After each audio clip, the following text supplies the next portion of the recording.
In the shadow of the crumbling Palatine Hill, a single centurion named Marcellus remained stationed as Rome began to fall into chaos. The Senate had dissolved, and the streets echoed with the cries of the frightened. Marauders entered the city unchecked, looting temples and enslaving the weak. But Marcellus, hardened by war yet gentle of heart, refused to abandon his post. For deep within the forum, a group of orphaned children had taken shelter, their only protector being his steadfast oath to Rome. Each night, Marcellus gathered stale bread from the remains of taverns and water from the aqueduct. The children, numbering 17, saw him not as a soldier but a guardian sent by the gods. Rumors spread that he had once fought under General Germanicus and turned down a villa to remain with the poor. Even in the whispers of fear, his name became a legend among the helpless. Still, the legions had left, and with no orders to follow, his only compass was honor and compassion. One dusk, a scout from the invaders approached the forum. Marcellus hid the children in an abandoned wine cellar and waited by the broken statue of Jupiter. The scout, cloaked and armed, demanded passage. Marcellus denied him, stating the ground he stood on was sacred. Laughter echoed in reply, followed by the glint of a dagger. Marcellus moved with precision, disarming the scout and sending him limping back. He knew more would come, but so would the fire within him. Word reached the raider chieftain, a lone Roman guarding children like a lion protects cubs. Intrigued, he sent 10 men the next day to remove this obstacle. Marcellus stood alone under the broken arch of Septimius Severus. With a stolen gladius and shield, he faced them. Though outnumbered, he fought with purpose, not for glory but for life behind him. 2 fell swiftly, others hesitated. The will of one man, ignited by selfless courage, held them at bay till nightfall. That night Marcellus tended to his wounds with cloth torn from his own tunic. A little girl named Livia wept softly beside him, offering a bronze coin she'd saved. "For your armor," she said. Marcellus smiled. "Your hope is stronger than bronze." He told them tales of Roman heroes, Horatius at the bridge, and the loyalty of Cincinnatus. His voice was soft but steady, igniting belief in little hearts. Even without banners, he stood as Rome's soul, defiant and kind. The following morning, the invaders surrounded the forum. Smoke rose in the distance as fires consumed the markets. A herald offered Marcellus peace if he abandoned the children. His silence was his answer. He placed stones at each entrance, crafting makeshift barriers. The oldest boys helped him carry debris. "Why fight?" one asked. Marcellus replied, "Because if one man does not stand, the darkness consumes all." His words, humble yet powerful, turned fear into strength. Within the cellar, food was low. Marcellus rationed it strictly, refusing any share. His body weakened, but his eyes held fierce resolve.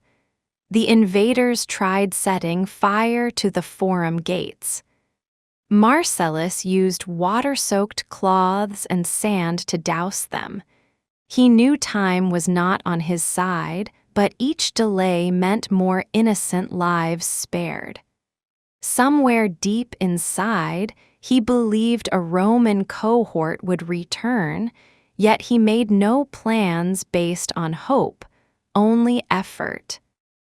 By day 5, the children began drawing with charcoal on the stone walls. Images of Marcellus standing tall, sword raised, stars above him. Even those too young to speak understood. Marcellus began training the older children in silence and movement, teaching them how to escape if he fell. A will that prepares others is stronger than the one that simply fights, he told them. Rome's greatness, he said, was not in conquest, but in protection. On the 7th day, the chieftain arrived himself. Riding a black stallion cloaked in wolf fur, he walked past broken columns and demanded surrender. Marcellus offered him wine and a place to sit, surprising all. A leader understands what he fights, Marcellus said. They spoke of Rome's fall, of greed and pride. The chieftain asked, "Why die for children?" Marcellus answered, "Because one day they will build something better than we did." The chieftain left, troubled. That night, the wind carried silence. No attacks came. Marcellus didn't sleep. Instead, he sat atop the forum steps, watching stars, his sword beside him. He thought of his parents, long gone, and the field of Elysia, where he first held a blade. Memories came and went like shadows, yet his heart beat steady. He whispered an old legion prayer, "Let not Rome live in marble, but in memory." Below, children slept safely once again. At dawn, a trumpet sounded, not from the invaders but from the northern hills. Dust rose like a storm. A Roman standard appeared, faded but proud. A returning legion, hearing of the siege from farmers, arrived in arms. The invaders scattered in panic. Marcellus did not cheer. He walked slowly to the children and nodded. "You lived," he said simply.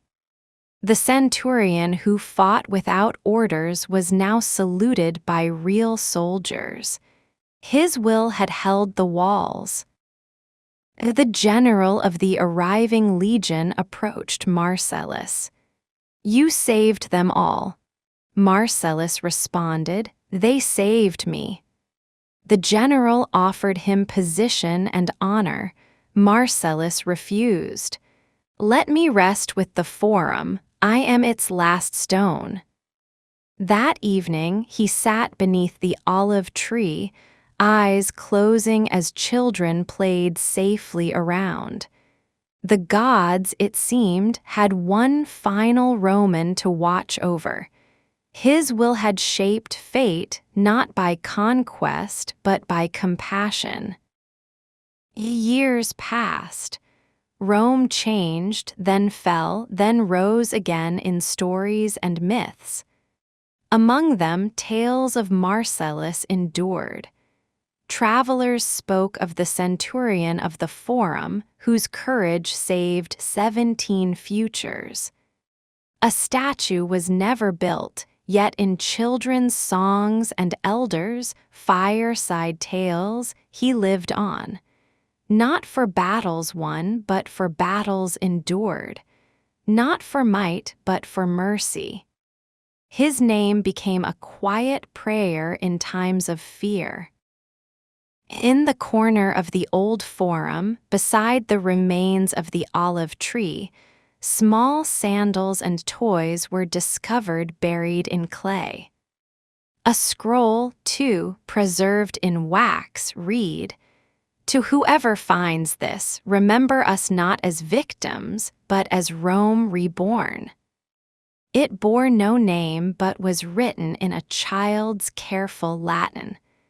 Scholars believe Livia wrote it. Her life, shaped by the will of one man, grew